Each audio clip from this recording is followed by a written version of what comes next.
Assalamualaikum warahmatullahi wabarakatuh. Saya Pardan Fardiansyah dengan NIM 7020123173. Program Studi Ilmu Komunikasi. Saya mahasiswa STISIP Widya Puri Mandiri Cabang Simpenan dengan mata kuliah Komunikasi Massa. Dosen pengampu Firman Taufikur Rahman M.Si. Pada kesempatan kali ini, saya akan mempresentasikan materi tentang teori sistem ketergantungan media. Sebuah teori yang membahas bagaimana media memengaruhi kita, khususnya saat kita sangat membutuhkannya. Teori sistem ketergantungan media dikembangkan oleh Sandra Ball, Rokeach, dan Melvin DeFleur pada akhir 1970-an. Teori ini menyatakan bahwa semakin seseorang bergantung pada media untuk memenuhi kebutuhannya, semakin besar pengaruh media terhadapnya.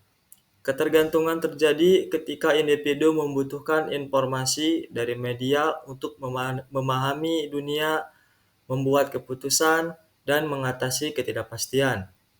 Ketergantungan ini akan meningkat dalam situasi krisis, konflik, atau perubahan sosial.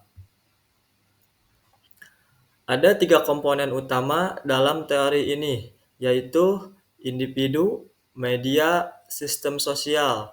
Misalnya pemerintah, institusi, masyarakat. Ketiganya saling mempengaruhi dan menciptakan ketergantungan sistematik. Ketergantungan timbul karena media memiliki banyak fungsi.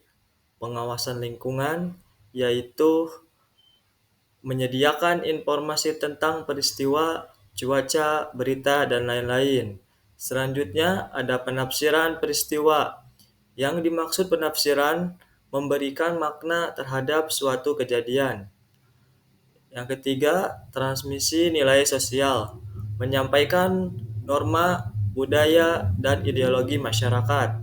Yang terakhir, hiburan, memenuhi kebutuhan rekreasi dan relaksasi. Situasi yang meningkatkan ketergantungan, yaitu saat krisis atau bencana, menjelang pemilu, saat terjadi perubahan besar dalam sistem politik atau ekonomi, dan terakhir ketika masyarakat sangat bergantung pada teknologi informasi.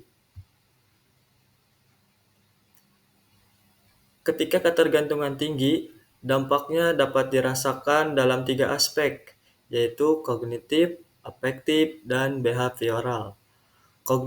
Kognitif adalah mengubah pengetahuan dan pemahaman individu. Afektif mempengaruhi emosi dan sikap. Dan terakhir, behavioral memengaruhi tindakan atau perilaku nyata. Jadi, kesimpulan dan teori sistem ketergantungan media ini, semakin tinggi ketergantungan seseorang terhadap media, semakin besar kekuatan media dalam membentuk cara berpikir, merasa, dan bertindak orang tersebut. Teori ini penting dalam memahami bagaimana media dapat mempengaruhi individu dan masyarakat, terutama dalam kondisi ketidakpastian. Contoh nyatanya dari teori ini bisa kita lihat saat pandemi COVID-19. Orang-orang sangat bergantung pada media untuk mendapatkan informasi tentang virus, protokol, kesehatan, dan kebijakan pemerintah. Ini menunjukkan betapa kuatnya pengaruh media saat ketergantungan tinggi. Demikianlah pemaparan saya mengenai teori sistem ketergantungan media. Dari pemaparan ini kita bisa memahami bahwa media bukan hanya sarana informasi, tapi juga memiliki kekuatan besar dalam bentuk pengetahuan, sikap, dan perilaku masyarakat. Terutama saat kita berada dalam situasi ketidakpastian, seperti krisis, bencana, atau perubahan sosial. Melalui teori ini, kita juga diajak untuk lebih kritis, dan bijaksana dalam mengonsumsi media. Karena semakin tinggi ketergantungan kita, semakin besar pula potensi pengaruh yang diterima. Akhir kata, semoga materi ini bisa menambah wawasan dan membangun kesadaran bagi kita semua terhadap peran penting media dalam kehidupan sehari-hari. Mungkin itu saja yang dapat bisa saya sampaikan. Mohon maaf apabila ada salah kata. Wassalamualaikum warahmatullahi wabarakatuh.